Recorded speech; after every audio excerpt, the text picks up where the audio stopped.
दोस्तों, मैं दिलीप कुमार राय हिंदी लॉजिक में आपका स्वागत करता हूं।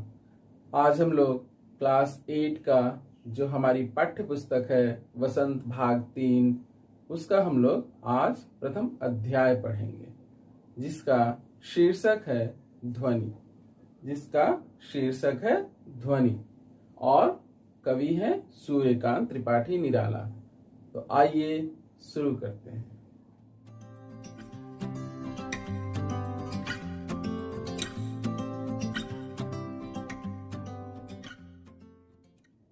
दोस्तों, पाठ में जाने से पहले सबसे पहले हम लोग कवि परिचय प्राप्त करते हैं, अर्थात सूर्यकांत त्रिपाठी निराला जी के संबंध में थोड़ी सी बातों को जान लेते हैं। जैसे उनका जन्म बंगाल के महिसादल रियासत में 21 फरवरी 1896 ईस्वी में हुआ था। कब हुआ था? 21 फरवरी 1896।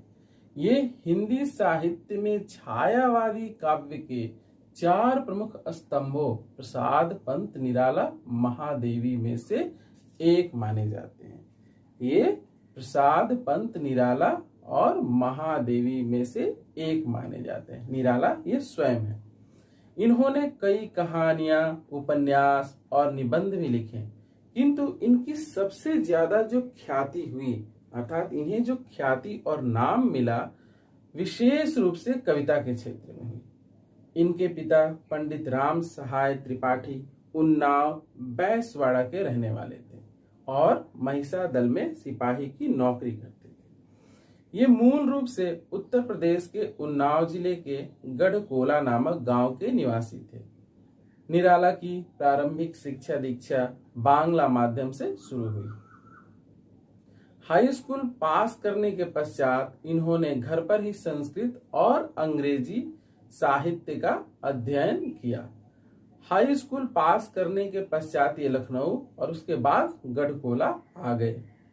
प्रारंभ से ही इन्हें रामचरितमानस जो पुस्तक है वह अत्यंत प्रिय थी। ये हिंदी, बांग्ला, अंग्रेजी और संस्कृत भाषा में निपुण थे और श्री रामकृष्ण परमहंस, स्वामी विवेकानंद और रविंद्रनाथ टैगोर से विशेष रूप से प्रभावित थे। निराला स्वच्छंद प्रकृति के थे और स्कूल में पढ़ने से अधिक उनकी रुचि खेलने, कूदने, तैरने और कुश्ती लड़ने में अधिक थी। संगीत में उनकी विशेष रुचि थी। निराला ने 1920 के आसपास लेखन कार्य प्रारंभ किया।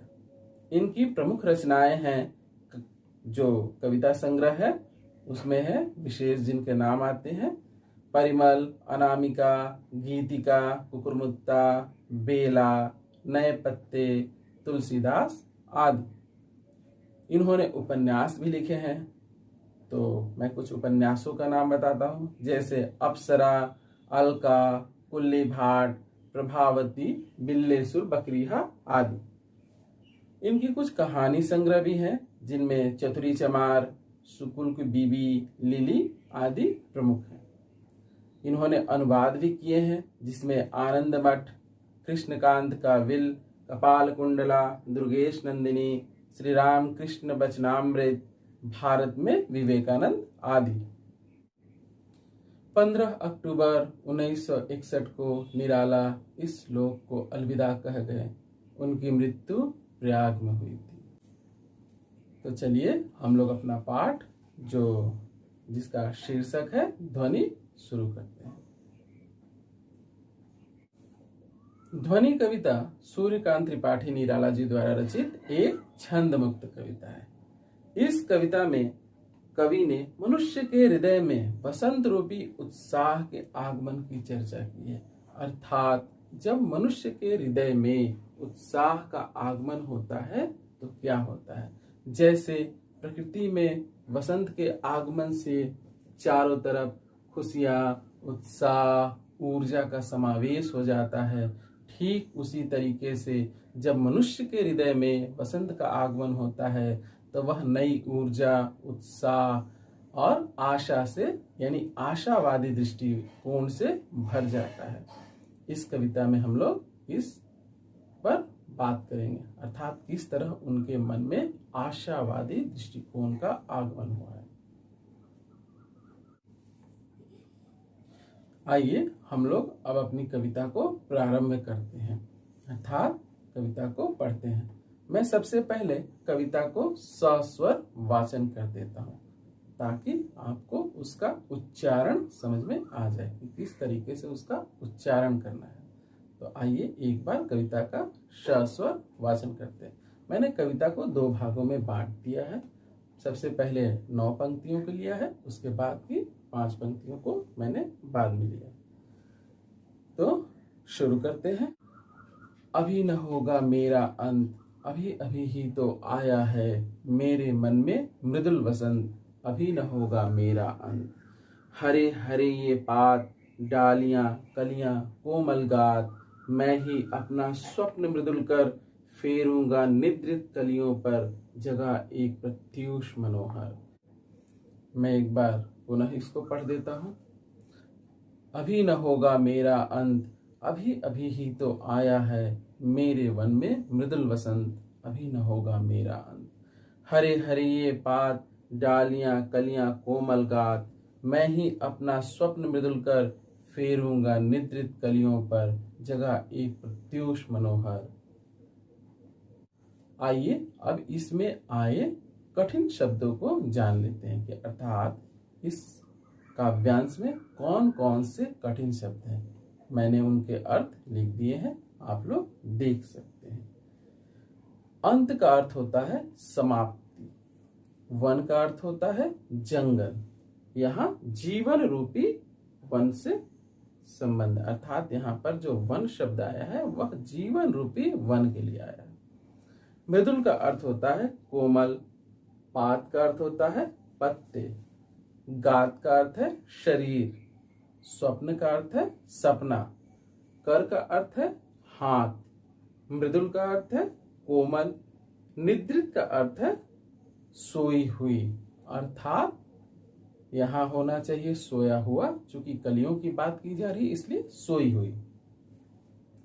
प्रत्यूष का अर्थ है प्रातः काल, सवेरा। मनोहर का अर्थ होता है मन को हरने वाला या सुंदर, मन को हरने वाला या सुंदर। आइए अब इस काव्यांश का संदर्भ जान लेते हैं कि इसका संदर्भ क्या है। सबसे पहले हम लोग थोड़ा जान लेते हैं संदर्भ क्या होता है।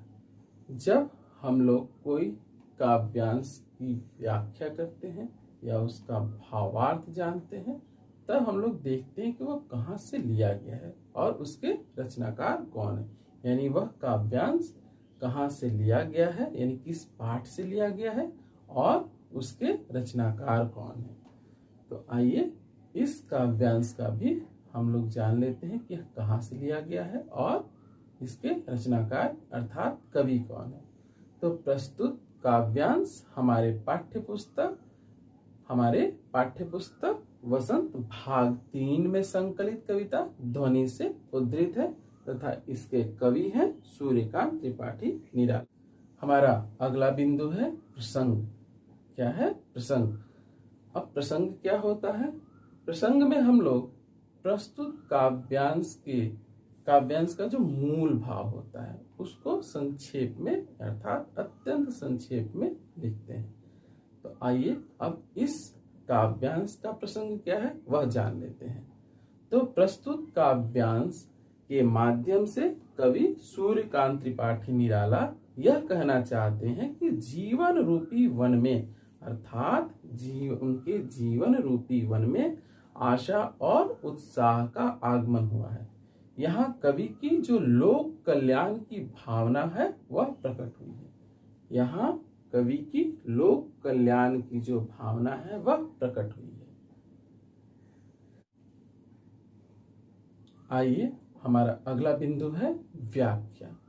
व्याख्या में हम लोग प्रस्तुत काव्यांश अर्थात जो हमें दिया होता है व्याख्या करने के लिए अंश, उसको हम लोग अपनी भाषा में सरल अर्थात अपनी भाषा में लिखते हैं और उसके मूल भाव को स्पष्ट करते हैं। आइए हम लोग अब इस काव्यांश की व्याख्या करते हैं। देखते हैं कि इसके माध्यम से कवि क्या कहना चाहते हैं। तो प्रस्तुत काव्यांश के माध्यम से कवि यह कहना चाहते हैं कि वे अपने जीवन में वसंत के आगमन से अत्यंत उत्साहित और प्रफुल्लित हैं। वसंत के आगमन से प्रकृति में चारों ओर जैसे उल्लास का वातावरण हो जाता है। इसीलिए कवि का कहना है कि अभी उसका अंत नहीं होगा, अर्थात अभी अभी उसके मन में नवीन उत्साह, कोमल भावनाओं का संचार हुआ है। कवि हताश और निराश युवा वर्ग को गतिशील बनाने के लिए और अब उनको कर्तव्य पथ पर चलाने के लिए, उनको प्रेरित करने के लिए अपने कोमल हाथों को फेर कर उनमें नई ऊर्जा का संचार करना चाहता है। इसके माध्यम से वह उनको नव निर्माण के लिए प्रेरित करना चाहता है कि वह अपने भीतर की हताशा और निराशा को त्याग कर नवनिर्माण अर्थात देश के निर्माण में अपना पूर्ण योगदान दे सके। आइए अब देखते हैं कि इस काव्यांश में विशेष बातें कौन सी है, अर्थात इसका भाव सौंदर्य और शिल्प सौंदर्य क्या है। अत्यंत संक्षेप में हम लोग जान लेते हैं। प्रस्तुत काव्यांश में कवि की आशावादी दृष्टिकोण की अभिव्यक्ति हुई है। प्रस्तुत काव्यांश में कवि की आशावादी दृष्टिकोण की अभिव्यक्ति हुई है। काव्यांश की भाषा सरल, सहज और भावानुकूल है तथा तत्सम प्रधान खड़ी बोली का प्रयोग हुआ है। अभी अभी और हरे हरे में पुनरुक्ति प्रकाश अलंकार है।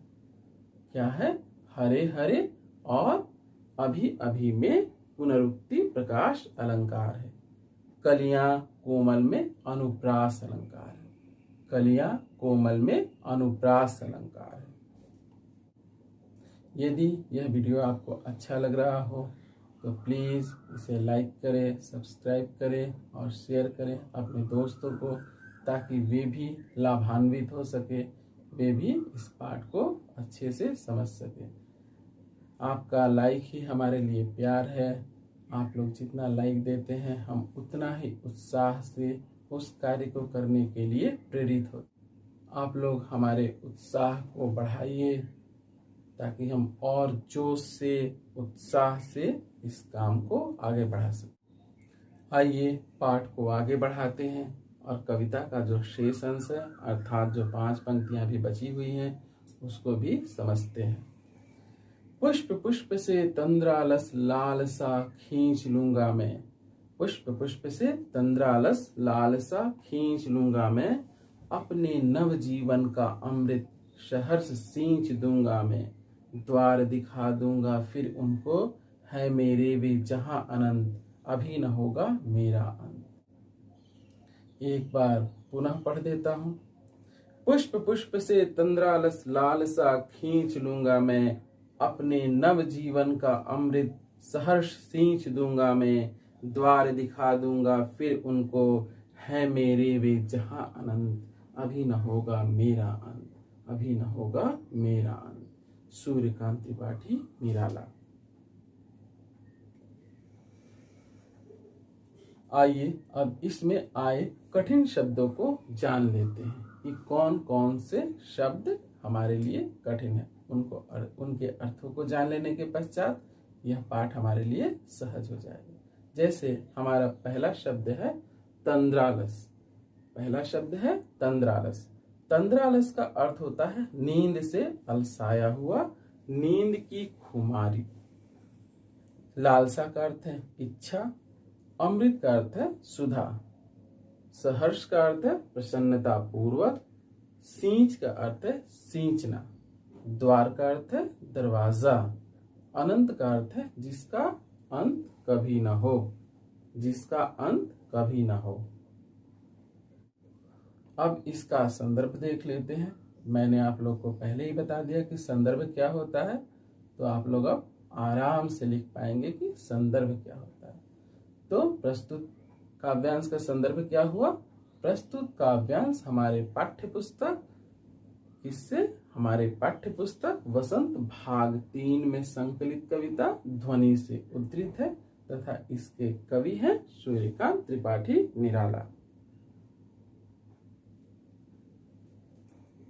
आइए अब इस पाठ का प्रसंग जान लेते हैं। तो प्रस्तुत काव्यांश के माध्यम से कवि सूर्यकांत त्रिपाठी निराला ने आलस्य से भरे पुष्पों अर्थात देश के नवयुवकों को अपने जीवन रूपी अमृत से सींचने की बात कह रहे हैं। क्या कह रहे हैं? अपने जीवन रूपी अमृत से सींचने की बात कह रहे हैं। पाठ को आगे बढ़ाते हैं और इस काव्यांश की व्याख्या जान लेते हैं कि इसकी व्याख्या क्या है। तो प्रस्तुत पंक्तियों के माध्यम से अर्थात प्रस्तुत काव्यांश के माध्यम से कवि नींद से अलसाए पुष्पों अर्थात देश के नवयुवकों के भीतर के आलस्य को दूर करके उन्हें अपने जीवन रूपी अमृत से सींचना चाहते हैं।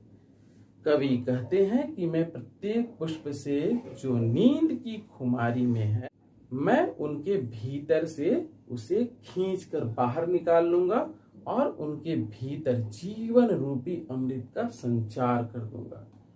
मैं उन्हें वह द्वार दिखा दूंगा जहां आशा है, उत्साह है, जीवन के प्रति उमंग है तथा जिसका अंत कभी नहीं होता। कवि पुष्पों के माध्यम से देश के युवा पीढ़ी की बात कह रहे हैं। वह देश के हताश और निराश युवा पीढ़ी में आशा और उत्साह का संचार कर रहे हैं, कर उन्हें कर्मनिष्ठ बनाना चाहते हैं। क्या बनाना चाहते हैं? कर्मनिष्ठ बनाना चाहते हैं। कवि की दृष्टि आशावादी है, इसीलिए वह कहता है कि अभी उसका अंत नहीं होगा। आइए अब प्रस्तुत काव्यांश में जो विशेष बातें हैं उसको जान लेते हैं। तो प्रस्तुत काव्यांश में जीवन के प्रति कवि का आशावादी दृष्टिकोण प्रकट हुआ है। काव्यांश की भाषा सरल, सहज और भावानुकूल है तथा तत्सम प्रधान खड़ी बोली है। पुष्प पुष्प में पुनरुक्ति प्रकाश अलंकार है तथा द्वार दिखा दूंगा और सहर्ष सींच में अनुप्रास अलंकार। द्वार दिखा दूंगा और सहर्ष सींच में कौन सा अलंकार है? अनुप्रास अलंकार है। अब हम लोग ध्वनि पाठ में आए प्रश्नों को जान लेते हैं। सबसे पहले हम लोग पाठ से यानी कविता से जो प्रश्न है उसको जानेंगे। उसके पश्चात मैंने कुछ अतिरिक्त प्रश्न भी लिखाए हैं, आप लोग उसे देख सकते हैं। तो आइए अब हम लोग प्रश्नोत्तर को देखते हैं अर्थात पाठ में आए प्रश्नोत्तर को जान लेते हैं। सबसे पहले हम लोग कविता में आए यानी कविता से जो प्रश्न है उसको जान लेते हैं। तो हमारा पहला प्रश्न है, कवि को ऐसा विश्वास क्यों है कि उसका अंत अभी नहीं होगा? कवि को ऐसा विश्वास क्यों है कि उसका अंत अभी नहीं होगा? इसका उत्तर है, कवि को ऐसा इसलिए विश्वास है कि अभी उसका अंत नहीं है क्योंकि उसके अंदर जीवन को जीने के लिए आशा, उत्साह और ऊर्जा कूट कूट कर भरा हुआ है। जीवन के प्रति कवि का दृष्टिकोण आशावादी है। वह कहता है कि अभी अभी तो मेरे जीवन के उपवन में आशा और उत्साह रूपी बसंत का आगमन हुआ है, जिसे मैं हताश और निराश युवा वर्ग में संचारित करना चाहता हूँ। अतः अभी मेरा अंत नहीं होगा।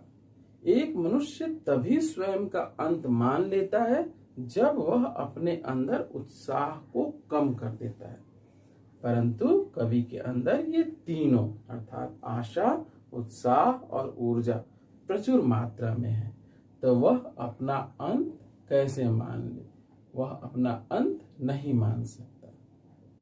हमारा अगला प्रश्न है, पुष्पों को अनंत तक विकसित करने के लिए कवि कौन कौन सा प्रयास करता है? कवि पुष्पों को अनंत तक विकसित करने के लिए कौन कौन सा प्रयास करता है? उत्तर है पुष्पों को अनंत तक विकसित करने के लिए कवि निम्नलिखित प्रयास करता है। वह पुष्पों से तंद्रा और आलस्य को खींच लेना चाहता है, अर्थात देश के युवा वर्ग के भीतर जो आलस्य और नींद की खुमारी है उसे कवि नष्ट कर देना चाहता है। कवि प्रसन्नता पूर्वक अपने जीवन के अमृत से पुष्पों को सींचना चाहता है। वह उन्हें अनंत समय तक खिले हुए देखना चाहता है, अर्थात वह अनंत काल तक खिले रहें, पुष्पित रहें और अपना सुगंध बिखेरते रहें। हमारा अगला प्रश्न है, कवि पुष्पों की तंद्रा और आलस से दूर हटाने के लिए क्या करना चाहता है? इसका उत्तर है कवि पुष्पों की तंद्रा और आलस से दूर हटाने के लिए अपने कोमल हाथों के मृदुल स्पर्श से पुष्पों में नव जीवन का संचार करना चाहता है। वह उनके आलस्य को मिटाकर उन्हें आशावान और ऊर्जावान बनाना चाहता है। हमारा अगला प्रश्न है, ध्वनि पाठ के कवि का नाम लिखिए। ध्वनि पाठ के कवि का नाम लिखिए। तो बड़ा ही आसान सा प्रश्न है। ध्वनि पाठ के कवि का नाम सूर्यकांत त्रिपाठी निराला है। अगला प्रश्न है, अभी न होगा मेरा अंत का आशय स्पष्ट कीजिए। अभी न होगा मेरा अंत का आशय स्पष्ट कीजिए। अभी न होगा मेरा अंत के माध्यम से कवि यह कह रहे हैं कि उनका अंत अभी नहीं होने वाला, क्योंकि उनके जीवन में अभी अभी तो वसंत रूपी खुशियों का आगमन हुआ है, जिससे उनके जीवन में नई ऊर्जा, उत्साह, उमंग और कोमल भावनाओं का संचार हुआ है, इसलिए उनका अंत अभी नहीं होगा।